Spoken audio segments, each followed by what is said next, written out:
Cinema అయితే బాగుంది భయ్య, నాకైతే నచ్చింది. కాకపోతే ఏంటంటే సినిమాని సినిమా లాగానే చూడాలి. అందులో ఉన్న సినిమాలో ఉన్నదంతా నిజం అనుకోవాల్సిన అవసరం లేదు. అట్లని చెప్పేసి ఒక వీరుని చరిత్రని కించపరచాల్సిన అవసరం లేదు. చూసి ఎంజాయ్ చేయాలంతే. కాకపోతే ఏంటంటే ప్రొడ్యూసరు కానీ డైరెక్టర్ కానీ కొన్ని డబ్బులు పెట్టిన పెట్టుబడి రావాలని చెప్పేసి కొంచెం హైప్ తీసుకొచ్చారు. కొన్ని ఉంటుంది, మాల్ మసాలా కథ కార్ఖానా ఉంటుంది కదా, కొన్ని కల్పితాలు ఉన్నాయి, కొన్ని రియల్గా ఉన్నాయి. మన సినిమాని సినిమా లాగానే చూసి ఎంజాయ్ చేయాలంతే. మనం ఇంకా దాన్ని క్వశ్చన్ చేయొద్దు, ఇది లేదు కదా.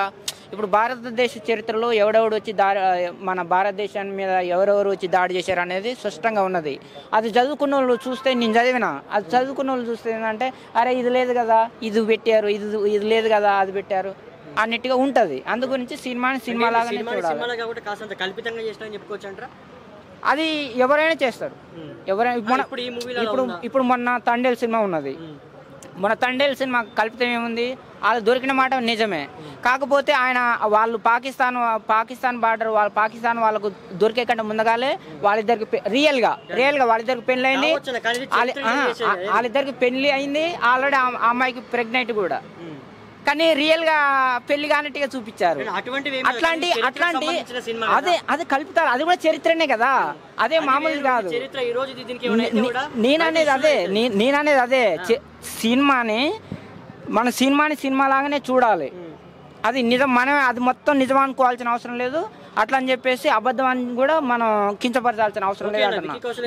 ఒకవేళ యాన్నో ఒక డైరెక్టర్ గారు కొంచెం యాన్నో కొంచెం కల్పితం చేసినా కానీ మనం కించపరచొద్దు అంటున్నాను నేను అనేది. అది ఒకవేళ తీసుకొచ్చి యాడ్ చేసినా కానీ మనం సినిమా చూసి ఎంజాయ్ చేయాలి తప్ప దాన్ని కామెంట్ చేయొద్దు అంటున్నాను నేను. హీరో గారి యాక్టింగ్ ఎలా ఉందంటే బాగుంది. ఎండింగ్ లో చాలా బ్రహ్మాండం, చాలా హైప్ తీసుకొచ్చాడు. ఎండింగ్ లో ఆయన తీసుకొచ్చి గొలుసులు తీసుకొచ్చి బంధించింది మొత్తం. అదంతా సినిమా అంతా చెత్త చెదారం అంతా పక్క పెడితే అది మాత్రం బాగా. ఒక సింహంతో కూడా ఒకటి ఉందని చెప్పినారు, ఏది సింహంతో ఒక సీన్ హీరో ఉన్నది. ఎలా అనిపించింది అటువంటి? అది మనం ఓపెన్ చేసి చెప్పొద్దు భయ్యా. నీ సినిమా లాగానే చూడాలి అంతే. కొన్ని ఉన్నాయి. లేదు భయ్యా, నువ్వు కన్ఫర్మ్ గా చెప్తేనే మాకు చూసిన క్లారిటీ వస్తుంది. కన్ఫర్మ్ గా నేను ఎట్లా చెప్పగలుగుతా? నేను 100% చూసిన, అన్ని సీన్లు చూసినా. కానీ నేను చెప్పిన కొన్ని కల్పితాలు ఉన్నాయి. ఇప్పుడు రియల్ గా సింహం తోటి పోరాడిండా? లేదు కదా. అందు గురించి మనం ఒక వీరుని చరిత్ర మనం దాన్ని కామెంట్ చేయకూడదు. ఒక వీరుని చరిత్రని కామెంట్ చేయకూడదు అని ఎందుకంటున్నా అంటే అదే. నిజంగా ఒక మనిషి సింహంతో పోరాడి గెలుస్తాడా? అది అయ్యేదేనా? కాకపోతే మనం చూడాలా, ఎంజాయ్ చేయాలంతే. ఎంజాయ్ చేయాలంతే, మనం కామెంట్ చేయకూడదు. ఇదిగా చూడలేదు, హిందీలోనే చూసాను.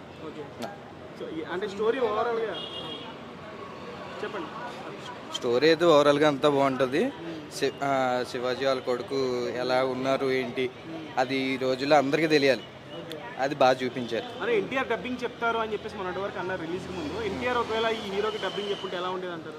చాలా బాగుండేది, కానీ చెప్పకపోవడమే మంచిది అనిపించింది మాకు. ఏంటంటే రామ్ చరణ్ గారు ఎలాంటి మూవీ తీయాలి అన్నది మా డ్రీము. అది రామ్ చరణ్ గారు పర్ఫెక్ట్ సెట్ అవుతారా ఇలాంటి? బాగా సెట్ అవుతారు. సో ఒకవేళ శివాజీ గారిది ఇండియా వైడ్ కలెక్షన్స్ అంటే మాకు తెలియదు, కానీ అది రామ్ చరణ్ గారికి బాగా సెట్ అవుతుంది. తర్వాత రామ్ చరణ్ గారికి ఏంటంటే శివాజీ క్యారెక్టర్ బాగా సెట్ అవుతుంది. తర్వాత ఈ వాళ్ళ కొడుకుది అయితే మాత్రం సెట్ అవుతుంది ఏంటన్నది కూడా చూసుకోవాలి. బాగుంటుంది, పర్ఫెక్ట్గా సెట్ అవుతుంది.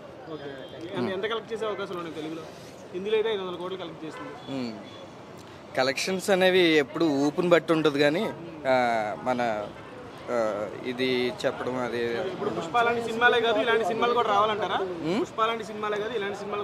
రావాలి, డెఫినెట్గా రావాలి. ఇలాంటి సినిమాలు ఉండడమే మంచిది. పుష్ప కంటే ఇలాంటి సినిమాలు కంపల్సరీ రావాలి.